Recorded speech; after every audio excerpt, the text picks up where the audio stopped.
I cannot enter.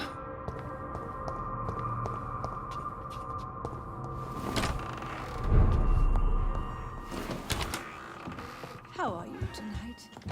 How is your sweet boy? Hello again, Mother. John! Do you think Avery is right? Do you think I should take better care of you? I don't blame you, but you abandoned me, son. A mother should not survive her children. It's unbearable to know you're not here anymore.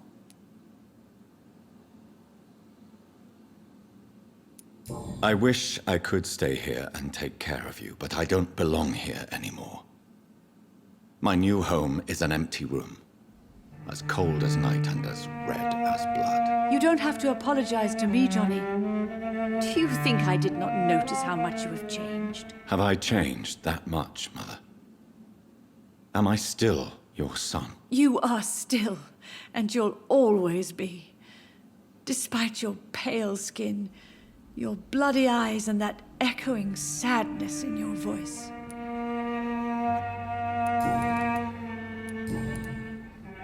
Tell me, Mother, how are you? All alone in this big house with only Avery to take care of you. I'm sad most of the time. Sad that you have left me here alone. Sad that you don't tell me when you come or go. I'm so sorry, Mother. It wasn't supposed to be like this. I was coming home. I was home. London, the Thames, and then it happened. What happened, Johnny?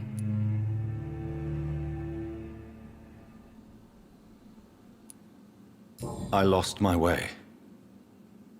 Somewhere between the boat and the house, my life changed completely. You should have told me, Johnny. I would have understood. You always were a secretive little boy.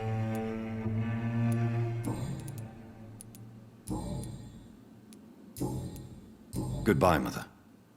Try to rest now. Goodbye, son. Please come back soon.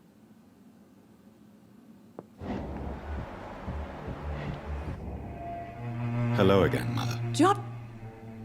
Goodbye, Mother. Goodbye, son. Please come.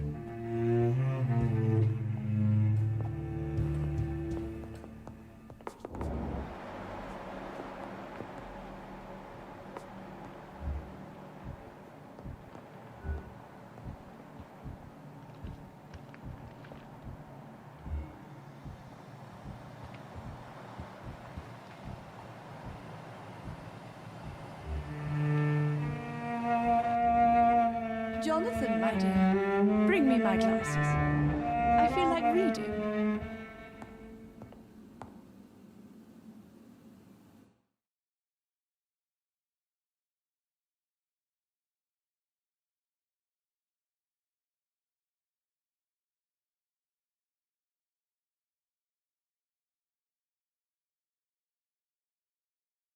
Hello again, Mother. Jonathan, back already. Good, good.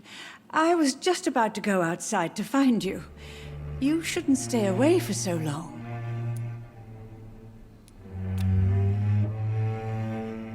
Goodbye, Mother. Try to rest now. Goodbye, son. Please come back soon. Aubrey, I'm not sure visiting Italy is a good idea this time of the year.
Your father and I have spoken about your fiancé, Mary. We believe he'll be an honorable husband for you. We'll set a date for the marriage then. That way, I'm sure one of my children will give me grandchildren.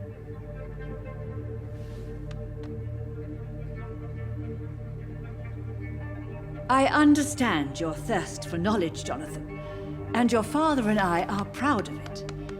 But you are not that young anymore, my son. When will I meet your soulmate?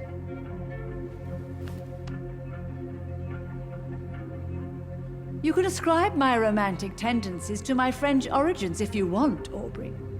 But I'll never cease to believe in a match made in heaven, my beloved.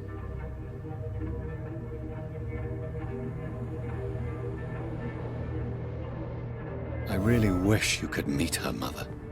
You would love her.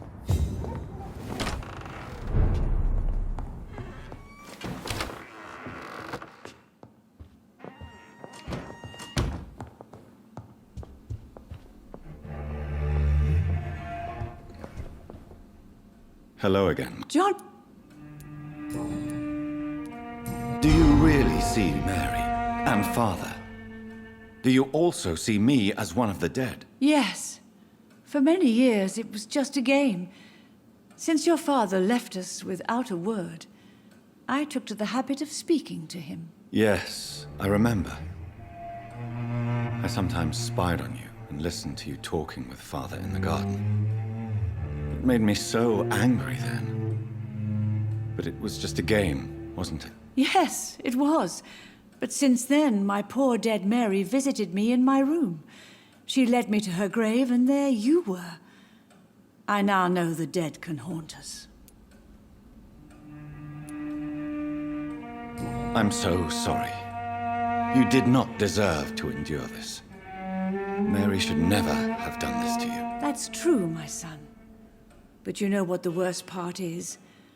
I liked it when Mary spoke in my head. Now she is silent, and it makes me so sad. Should I leave you alone? Just ask, and I swear you'll never hear from me again. Oh, no, Johnny. You're always welcome in this house.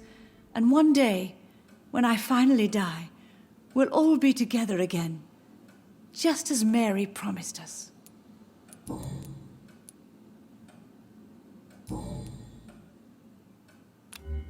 Goodbye, Mother. Try to rest now. Goodbye, son. Please come back soon.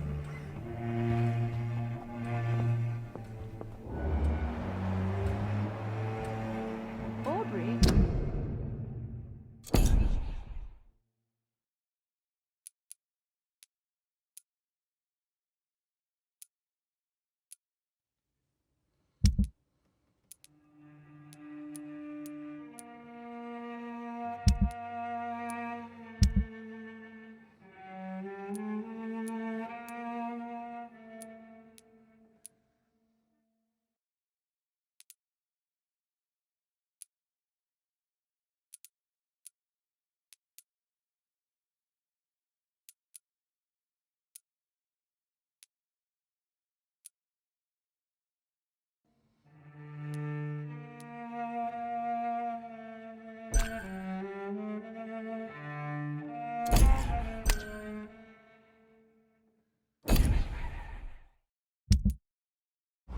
I'm not sure visiting Italy is a good idea this time of the year.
equality between men and women.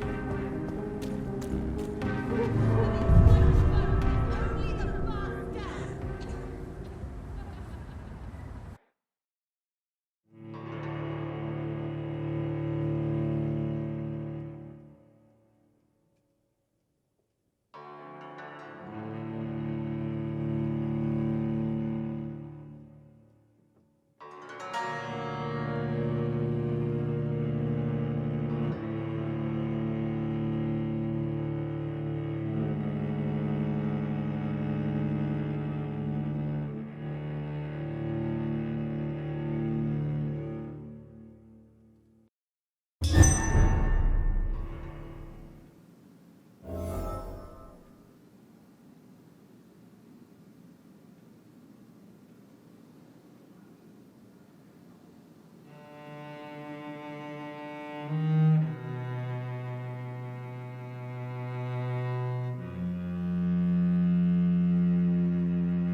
I personally went patrolling last night in the West End, and I spotted at least 2... Welcome back to the Ascalon Club, Lance-Bearer.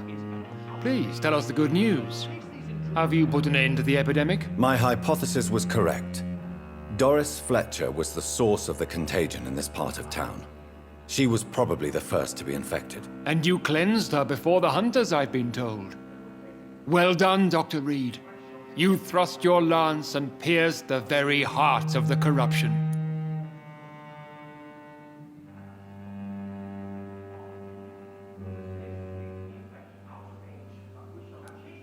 But some questions remain. The important thing is, we won a major battle for the survival of London. For that, we salute you. Thank you, my lord. Now, I have another task for you.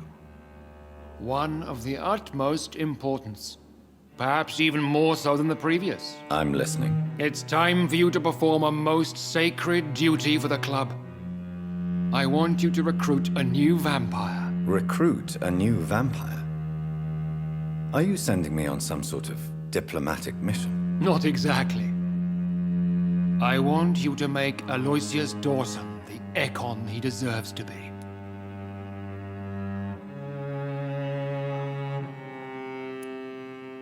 I'm not sure I'm the best candidate for such a task. I can hear the hesitation in your voice, Dr. Reid. I admire a man of principles. But in this matter, there is more at stake than your moral comfort. It's not a moral question, Lord Redgrave. It's the responsibility of giving immortality to a man I barely know. Nonsense. Aloysius has been a member of the Ascalon for years.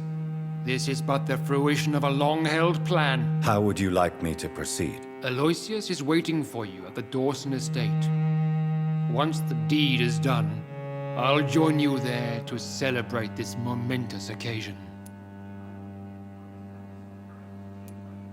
Before I go, I have a few questions. All right, I'm listening. Why Aloysius Dawson? Because he is about to die, and he just may be the most influential man in England. After me, of course. Did he choose me? No, I did. My decision is very recent, to say the least, but it is entirely mine. Does he know I'm coming? He can't wait to become your progeny, Dr. Reid. Especially now that you have shown how strong your lineage is through your sister.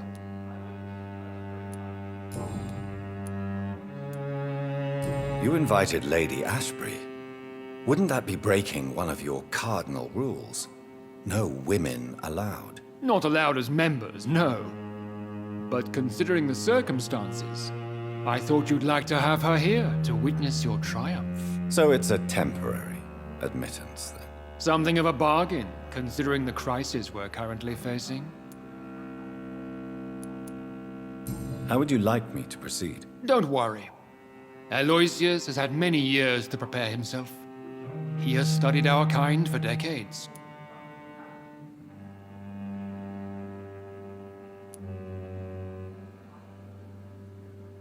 So shall I just let him drink my blood? Yes. Aloysius will gratefully sup on your blood. His heart will slow, then stop.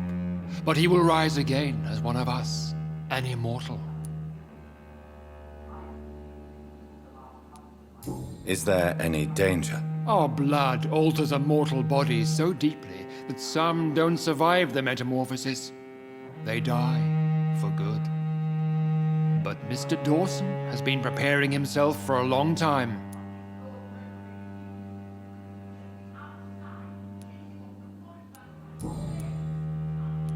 Goodbye, Lord Redgrave.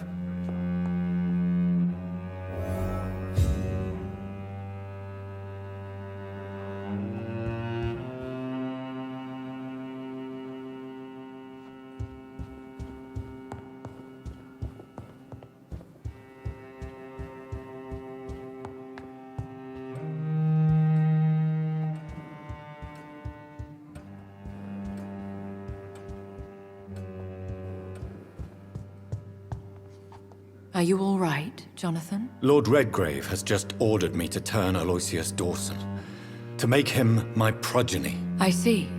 And how do you feel about this?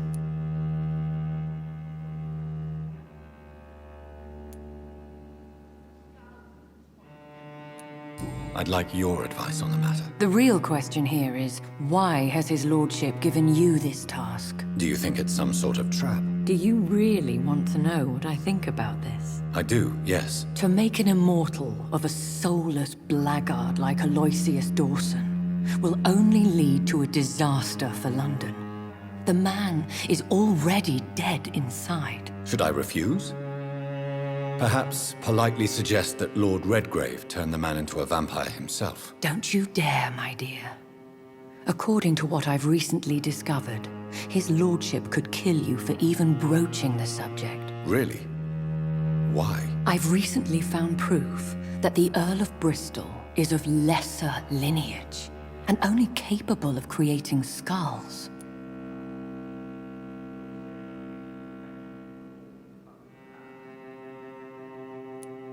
Please tell me more about your recent investigation. As long as you lower your voice. What would you have me do about Dawson? The man is dangerous. Did you know he plans to build a wall to separate the healthy rich from the sickly poor? Do not make him your progeny. What would you do? The man's dying already. Let the Reaper harvest the rotten fruit that is his soul. What would happen if I made Dawson an Ekon like myself? You would add a powerful immortal into a suffering world. An immortal who already craves authority. Maybe I could teach him control, like you taught me. Lead him down the right path. Mr. Dawson spent his life searching for a way to cheat death. I'm sure he has spent decades dreaming of how he'd spend eternity as a tyrant. Are you sure your information about Redgrave is correct? He says he's the progeny of the great knight William Marshall, who lived some 9 centuries ago. That's a lie. Lord Redgrave is unable to create anything but skals, if the poor souls survive at all. How can you be sure the information was correct? I made the acquaintance of a most interesting informer while investigating your maker, from whom I learned the truth about Lord Redgrave. Why so vindictive? You suddenly sound like you're angry. Forgive me, Jonathan. I hate myself for it, but I feel such pride in my discovery. I'm afraid I just can't help it. Which is? He did serve William Marshall. And yes, the blood he covets as a token does truly belong to that legendary knight. But he was never his progeny. His lineage is not so noble. Goodbye for now, Elizabeth. Goodbye, my dear. Please, be careful.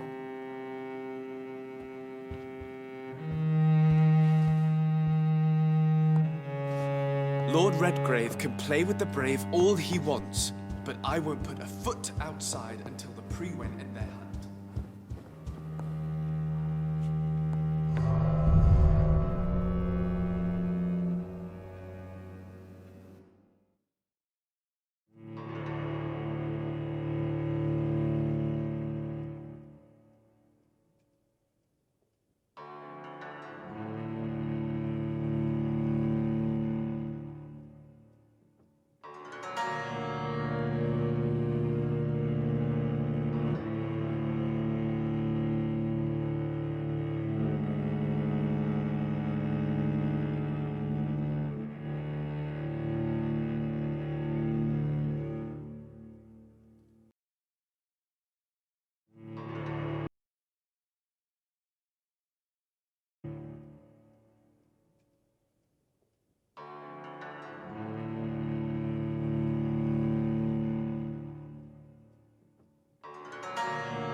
It looks like vampires have to obey Mendel's laws when producing progeny. Right to vote is Powers only pass the from first. one generation to another. That's why Dawson wants me to sire him. Women of all countries.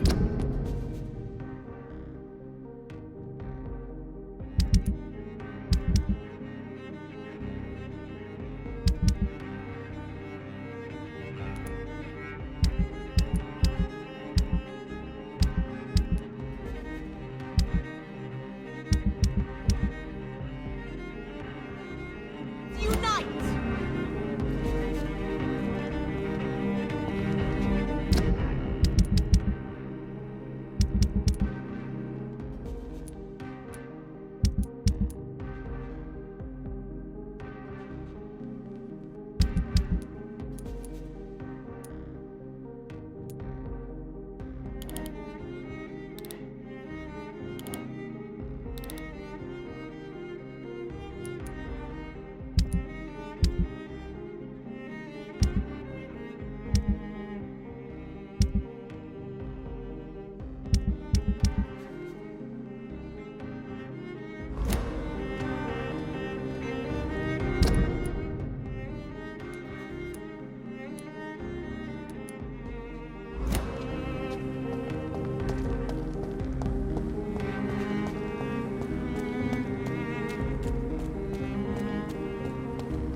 Easy does it, boys!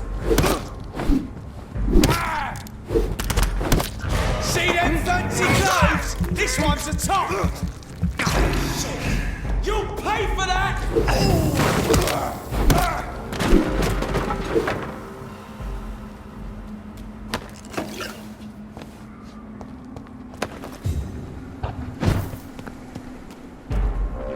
Lean spot!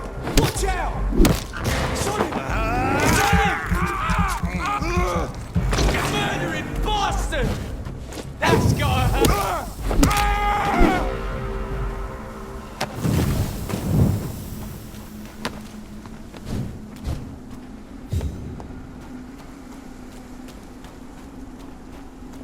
Die, fool!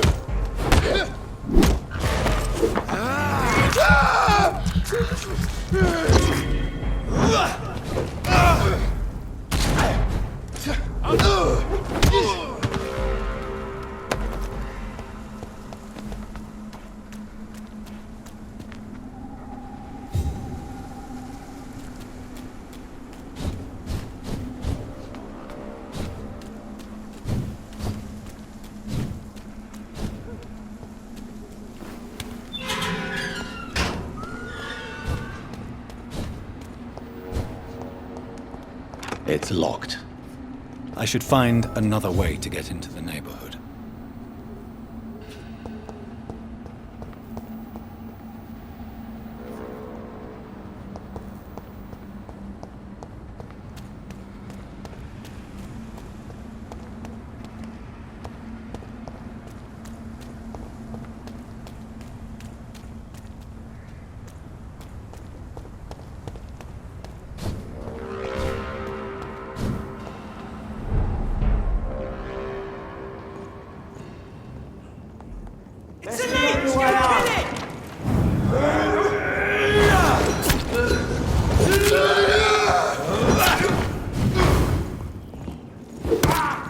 leeching!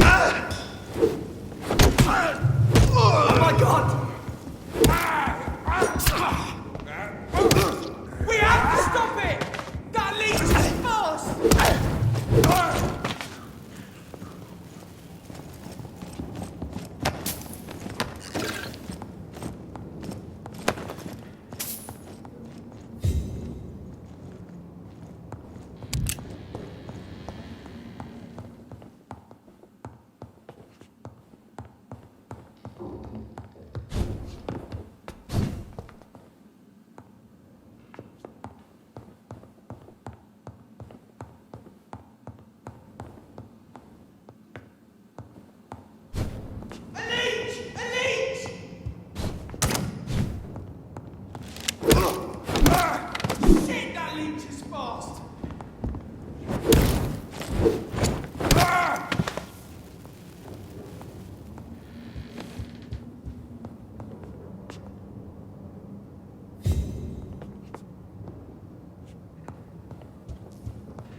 Maybe there's a way to break into this house.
This is my territory!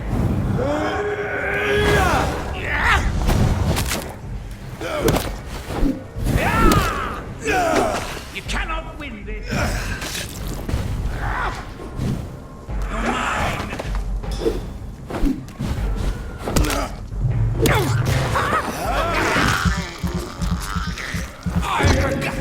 You're feeble!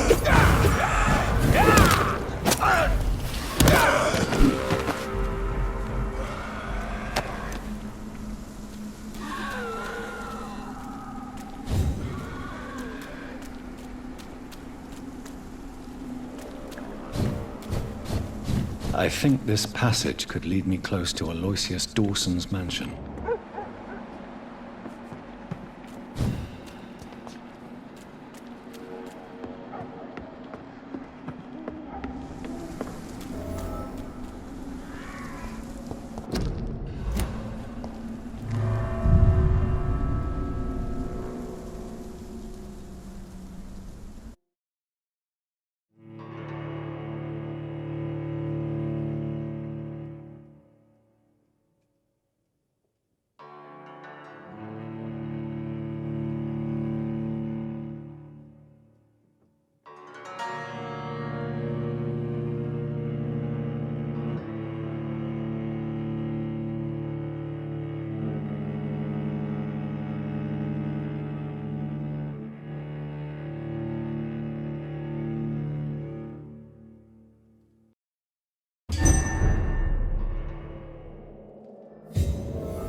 It's locked, all right.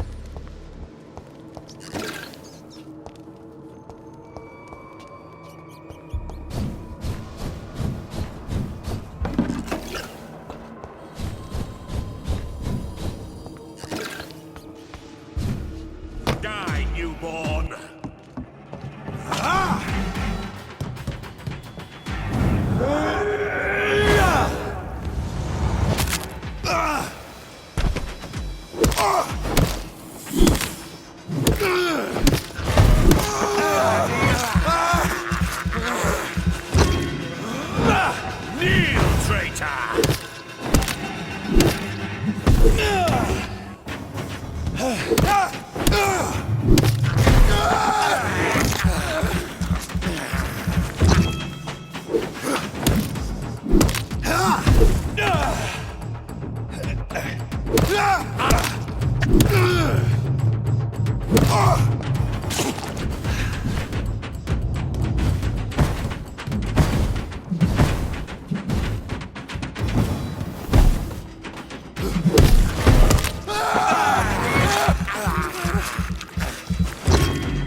Louise's father was determined to find and save her.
It's locked.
Dr. Reid, I am glad to see you.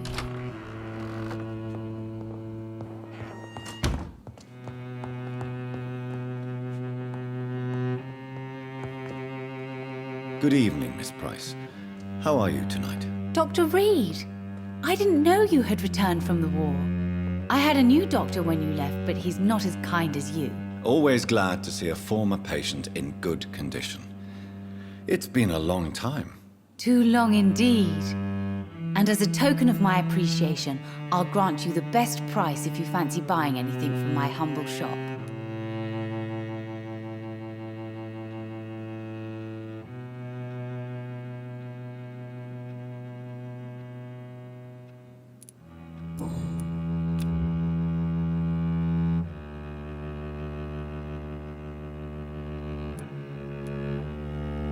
What can you tell me about yourself, Miss Price? I'm still managing my shop.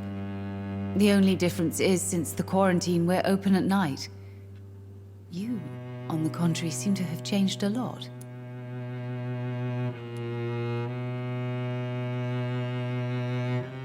Really? Have I changed that much? It must have been the war and the night shifts since my return. Don't get me wrong, Dr. Reid, you're still handsome. Just maybe a little bit wiser, more serious. It suits you well.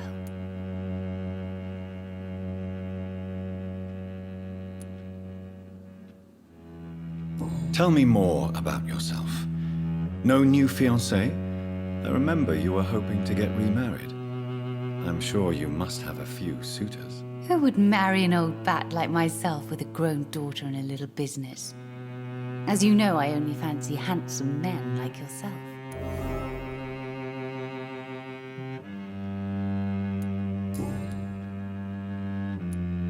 Have you noticed anything in particular in this part of town recently? Other than you coming back to cheer me up? Nothing at all, Dr. Reid.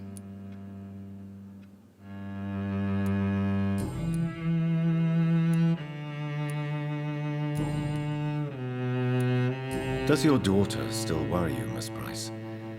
I remember you were often concerned about her health when she was younger. Have you not seen Carol since you returned?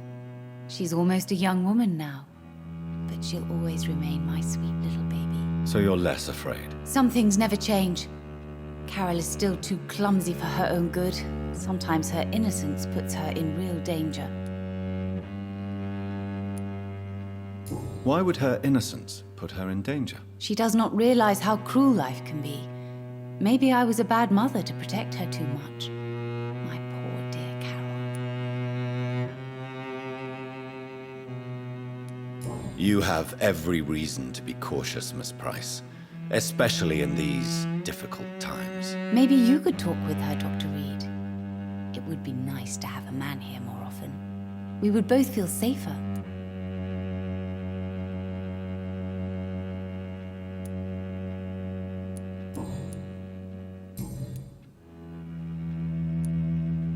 Do you know Aloysius Dawson? Everybody knows him. He's only been to my shop once, though, looking for rare books and other intriguing antiques. Did he buy something from you? No, he left quickly.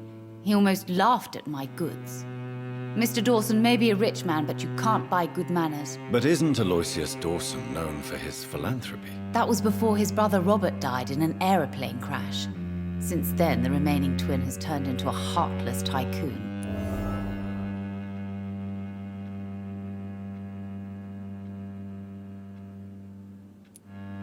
May I look at your goods, Miss Price? It's always a pleasure to have you here, Dr. Reid.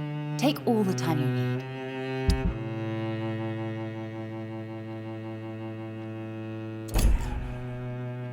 I hope you can stay a little longer this time.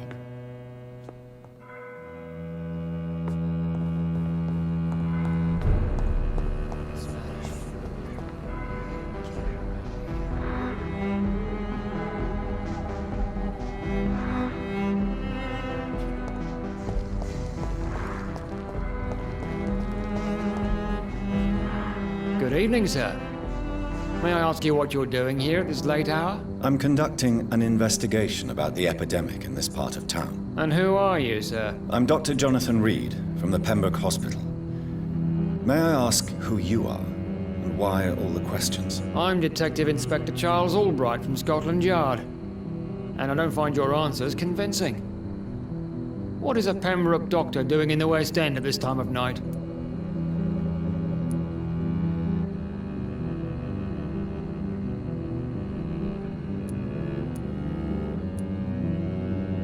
I work for the Ascalon Club.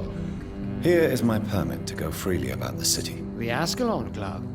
You should have said so, sir. I must warn you, these streets are dangerous, and you'd better be careful.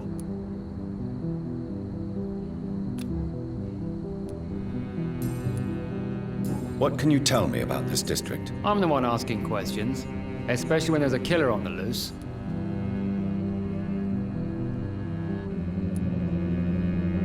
And what about the epidemic? We both know the situation is critical, don't we, Doctor? Colleagues of mine die almost every day.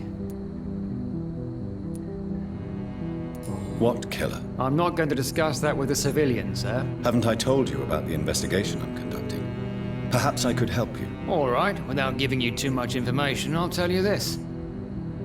I'm convinced there is a homicidal maniac on the loose, using the epidemic to disguise his kills.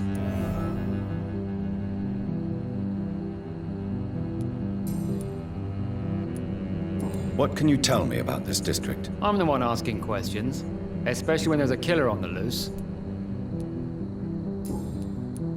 Why are you investigating at night? Criminals rarely act in daylight, you know. But since you are also a night worker, have you noticed anything strange which requires police attention?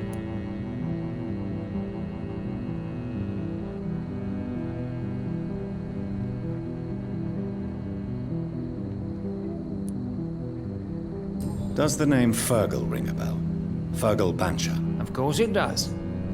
Fergal Bancher, the Butcher of Galway.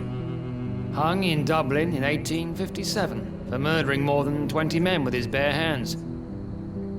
Why are you so interested in dead criminals, sir? What are you really doing here? I told you. I'm a detective inspector from Scotland Yard, investigating suspicious cases in the area.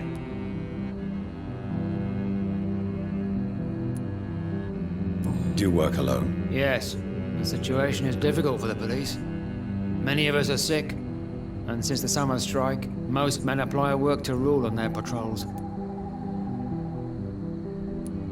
What about the situation in the East End? Why are there no police there to protect the civilians? I know, it's a shame, but we just don't have enough men.